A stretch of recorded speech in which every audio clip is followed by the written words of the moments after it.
Kenapa ada orang-orang yang kenal Tuhan tapi nggak tumbuh-tumbuh imannya? Karena dia itu bergaul dengan orang-orang yang salah. Dia nggak bisa sama Tuhan itu sungguhan, karena dia dalam dunia ini pelin-pelan. Nggak bisa. Mau sembah Yesus, singkirkan berhala.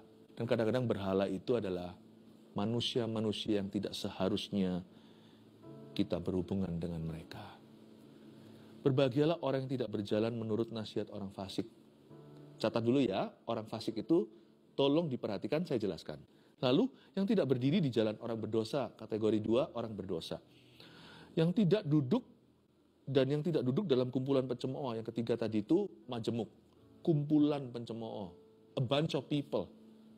Sekelompok manusia yang tidak berguna bagi visi Anda. Nah, sekarang 3 hal ini saya minta kita abaikan sementara.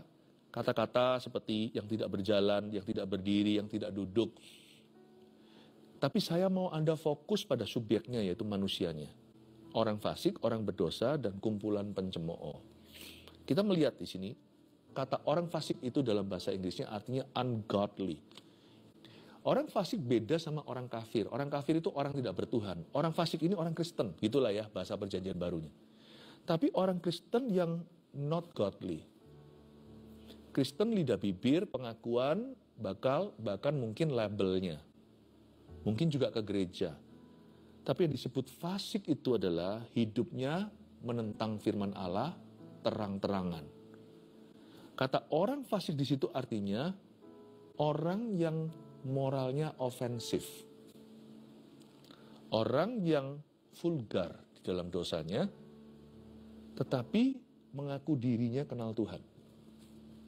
Yang begini itu disebut munafik. Ini dosa wahid yang dibenci oleh Tuhan Yesus. Dan kerap kali Yesus tegur ini tentang orang Farisi dan ahli Taurat yang jago firman Tuhan, yang hafal hukum Taurat luar dalam, tapi kelakuannya tidak sama. Orang fasik bukan orang kafir. Orang fasik itu mengaku bertuhan. Inilah Kristen, bukan sekedar KTP, tapi ini Kristen, tapi dia punya dosa itu menyolok dan dia bangga. Saya nggak berkata dosa yang tersembunyi lebih baik loh ya. Tapi ada orang yang jatuh dalam dosa. Apa boleh buat? Bangun lagi. Minta ampun sama Tuhan, diampuni.